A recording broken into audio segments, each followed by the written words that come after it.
रामकृष्ण हरी. सध्या आपण आहोत अलंकापुरीमध्ये आणि शेवटची पंगत तिकडं सुरू आहे. हे सुरू असतानाच मात्र आमच्या माता भगिनी काय करतायत आपल्या सर्वांना दिसत आहेत. आपल्या सर्वांच्या जेवणासाठी जे ताट किंवा तुमचा ग्लास असेल किंवा वाटी असेल ते धुण्याचं काम या ठिकाणी माता भगिनी करतायत.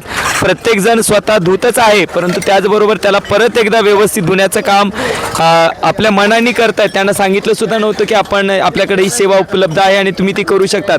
त्यांना मनाने कळालं की आपल्याला ही सेवा उपलब्ध आहेत, त्यांच्या मनाने या ठिकाणी ती सेवा करायला लागतायत. तर काय भावना आहेत त्यांच्याकडनं जाणून घेऊयात.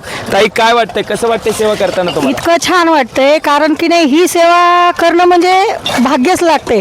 कारण अलंकापुरी सेलू हे नाव जे देण्यात आलेलं आहे, खरंच आज असं इथं भव्य दिव्य जो कार्यक्रम होतो तो आम्हाला असं काहीतरी कुठंतरी असं वाटायलं की खरंच आम्ही पंढरपूरमध्ये आलोत आणि आमच्या हातून अशी काहीतरी थोडीफार सेवा घडायली आणि श्रीच्या चरणी जी सेवा घडायली ती आम्हाला करून खूप खूप म्हणजे खूप आनंद होतोय.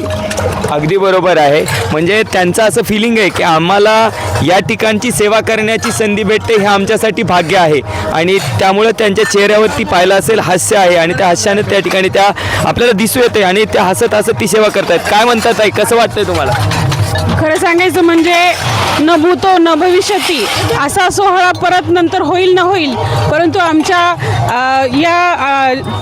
जे आपलं मानवी जन्म मिळालेला आम्हाला त्या जन्माचं सार्थक झाल्यासारखं आम्हाला असं वाटत आहे. आणि खरंच आमचं हे भाग्य आहे की आम्हाला ह्या जन्मामध्ये ह्या पद्धतीचा सोहळा बघण्यात आला आणि अशा पद्धतीची सेवाही करता आली. थँक्यू.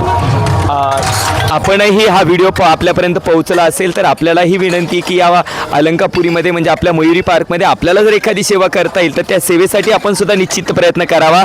आणि अद्यापही आपण या कार्यक्रमामध्ये सहभागी झाला नसाल तर मी तुम्हाला विनंती करतो की प्लीज हा सोहळा तुम्हाला परत पाहायला भेटणार नाही, तर आपण सहकुटुंब सहपरिवार या सोहळ्यामध्ये सहभागी व्हावे एवढीच विनंती करतो आणि थांबतो. रामकृष्ण हरी.